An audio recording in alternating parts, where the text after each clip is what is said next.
What's going on YouTube? Trucking in Life here one more time, guys and girls and girls and girls. Yeah, one thing guys, like I said, this ain't gonna be main point of the video, but I hate when I don't go to a yard for a while and you go back there and they move some stuff around and you completely lost. I tell anybody, don't waste no time, hawk, harass, hound everybody. Like the last guy just harassed and hounded. He wasn't too happy, but hey, I need some help. I wouldn't have hounded you, man, if you wouldn't work here. That's all I'm saying. All fair and love and what, baby? I don't know what that means, but I'm rolling with it. Anyway, I'm trying to find this box, guys, and I'll get over the video. All right, guys, stay tuned. All right, so now make sure this works. Oh, man. There you go. Yeah, it's going away. I thought I heard a little noise back there. Thought I heard a little noise. Come on, let's make sure you work. Come on. Come on. Come on, help me with the boots, baby. Help me with the boots. There we go. Come on. Come on. Man, guys, I ain't gonna lie. Weather changing. And these rail yards change like the weather. I ain't been in this yard in, I don't know, about at least 6 months. Real quick, I want to touch on this too. When you're in a area where you got like a lot of rail yards, some people think that I go into the same rail yards all the time. A lot of times, I would say, sometimes I do, but when work gets scattered around, you start going to more rails than others, and you kind of like leave the others by the wayside. And when you go back in there, it's like, ain't no training on what changed, because you know, there's no broadcast system about it. This is usually how this works. We all out here working, trying to get our donuts for the day, our duckies, you know what I'm saying? Shucky duck quacks or whatever. And so ain't nobody going around saying, hey man, how you been to the rail yard? I ain't been to the rail yard in a while, man. How you been over there? Man, what happened to this? Like how did, like guys, like really, like, okay. You know what? I'm gonna finish my thought. Only time that really happens is if you see somebody that like, that you probably know, like, hey man, I gotta go to the rail yard tomorrow or later on today. How you been over there? Did anything change? But they don't know what changed the last time you been there. They don't know. So it's like, one thing about the rail yards, it keeps you on your toes, I'll tell you that. Cause you don't know what you're going to. Like I got to this yard, I was lost. So I don't know, they move some stuff around. And like, how did that happen? I wonder, how did that happen right there? How did that handle get bent right there, I wonder? How did that work? So all right, YouTube, we'll get to the point of the video now. It's not a whole bunch of aesthetics to this, you know. Got about that jam a little earlier. But anyway, some pros and cons of being a truck driver, guys. These are people who really want to become truck drivers. I got buddies of mine in real life that say, hey man, I'm in school right now to get my CDL, you know, there's some things I can look forward to or whatever. And I just tell them, be honest, I say, man, just stack your money, try to find somebody who's been doing this trucking a while, find out which way you want to go in it, you know, et cetera, and stay the course. Don't waste no time trying to I'll figure it out later. If you can help it, try to find somebody where you want to be and just model what they doing so you don't waste a lot of time and get burnt out here, guys. Stop quitting and jumping all over the place, you know what I'm talking about? By the way, here's the point of this video. To pros and cons to like being a truck driver. Some good things about this business is you get a chance to drive a vehicle, a big vehicle. If you always want to drive heavy machinery, especially like them guys who are able to do like oversized hauling and all that stuff. In case you guys don't know, if you do oversized hauling, you get trained on that stuff. Don't go out there all naked like some guys do. So you get a chance to haul a heavy piece of equipment, different type of equipment from KWs, Freightliners, man, Peterbilts, Max, Volvos, and all the other type of stuff they're coming out with now, you know what I'm saying? So it's a lot of different opportunity to drive different type of heavy equipment. But some of the downsides is, it's not like a 9 to 5, so like if something happened at the crib or something, like you been on a road driving this heavy piece of equipment, you can't, if something happened right away, you can't just happen to punch out and go handle the situation at the crib. It's not like a punch out, handle some type of situation. You gotta get to your spot first, domicile, or wherever you at. You might be in the middle of a traffic jam 15 states over. I'm just making up stuff. But you don't know how far, you're not around the corner when you're out on the road driving the truck. So getting back to emergencies if you out there on the road, even if you are local, you still gotta get back to the terminal or wherever you at to get in your car if you got one, or on the bus and get back to the house. So the downside is you can't get to like emergency or some situations right away.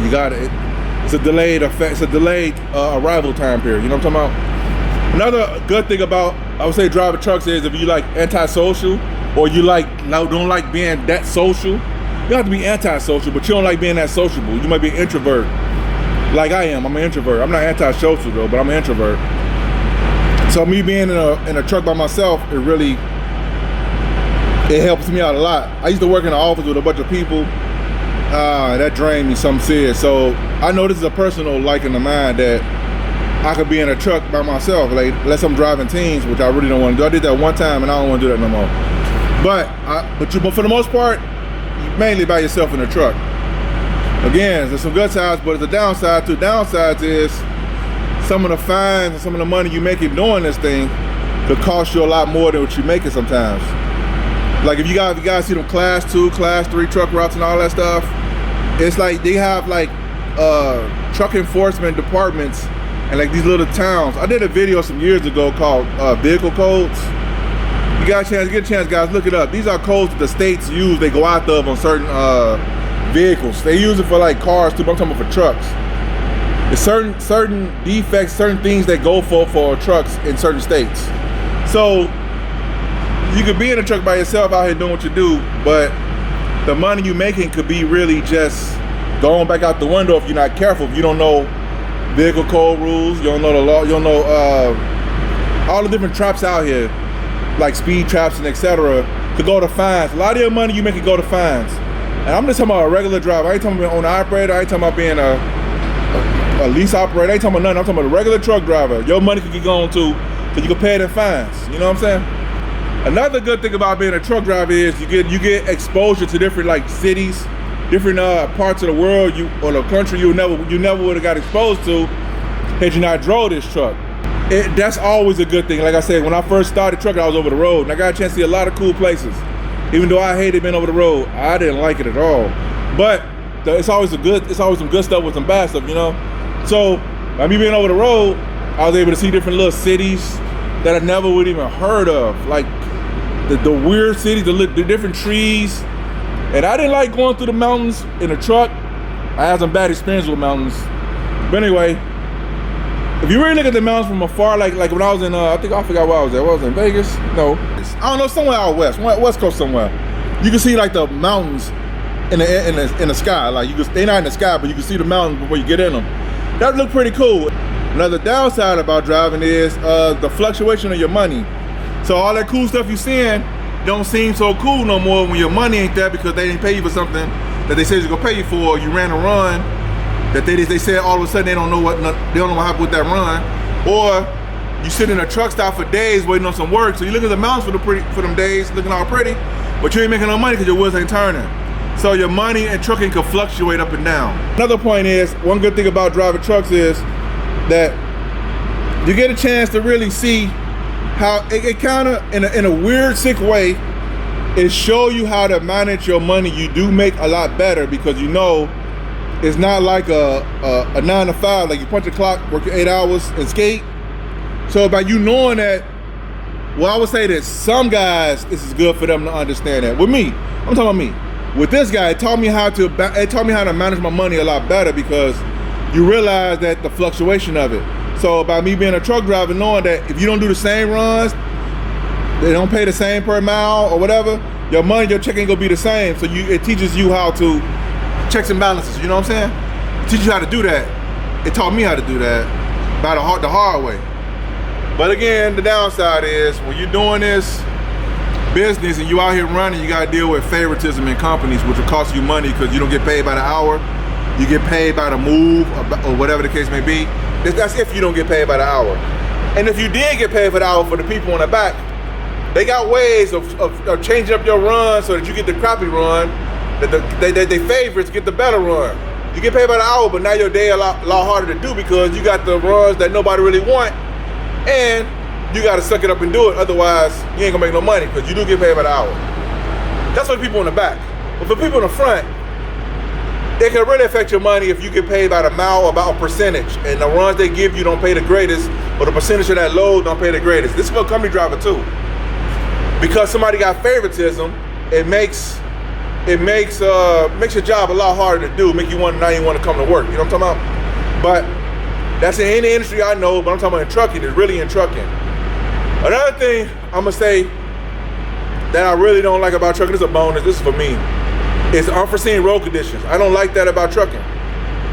You could be out there driving your day, you got your day planned out, or right into a traffic jam. Some guy or some person decide to just do the dummy on the expressway. Real quick, like I was going down this expressway. This happened probably not too long ago. It was this young lady. She was texting on her phone while she was driving, right? And you know, us truckers, we could look down into the car, so we just like looking. I'm looking at her, so I just stopped backing off. I just see she was like kind of swerving a little bit. I was on the side of her. I just stopped backing off a little bit. I said, I don't know where this is going, because there was a truck on the side of me. She was on the left of me. She was in a hammer lane in the car, texting, can't even control the wheel, right? And so, sure enough, about a mile down the road, all I see is her car going across 3 lanes, bouncing back and forth like a pinball machine. This truck in the right lane hit her, knocked her to the 3rd lane, and blah, blah, blah. Because she came over a little too much trying to text, and it clipped the front of a truck. That's why I backed off. I'm like, whatever's gonna happen, I don't want no parts of it. So anyway, I ended up being a part of it anyway because I was behind it. I should have sped up. But anyway, I digress. But I'm glad she was all right though. She survived, guys, in case you guys want to know. But stuff like that, unforeseen road conditions. Like it could be sunny at one place, like real quick, and I'm gonna end the video after this. When I was running regional, I look at the weather where I was at, not thinking about where I was going. It said, sometimes I don't even look at the weather, I just roll out. Cause it looks sunny where I'm at. And so I get the loads, I get on the road, I get out of town, it's pouring down, raining or snowing crazy, and accidents happen and your day is a lot longer than it really want to be. So at the end of the day, I'm looking at this guy down here trying to figure out why he walking back and forth. Guess he waiting on his work. I don't know what he down there doing, but as long as he come over here with all that, that's all I'm saying. But anyway, unforeseen road conditions, guys, I don't like that part about trucking either. But these are some pros and cons of trucking, guys. These are some things that I've observed. Of course, as always, if you guys see some other things that I didn't put on this video, which is a lot more, leave in the comments below for the people in the back and people in the front. Help your fellow drivers out. Anyway, you stop by for the first time, hit the subscribe button, guys. It's the bottom of the screen on the left-hand side, my left, your right. Down there, hit that button. Why not? You here. Subscribe to the channel, baby. Dropping good knowledge over here. Also, to your boy off one-on-one coaching, if you're an owner-operator, company driver, or you own a small fleet of trucks and you want to know how to grow and expand, or if you just don't want to make truck work for you by not necessarily growing a fleet of trucks, but learn how to make the money you make it from trucking work for you in other ways, holla at your boy. info@truckingalife.com. Serious inquiries only. Don't want to waste your time. You know what I'm talking about? Anyway, all right, YouTube. Hope this video was helpful. Give you a little understanding of what's going on, I'll see you guys in the video. Peace.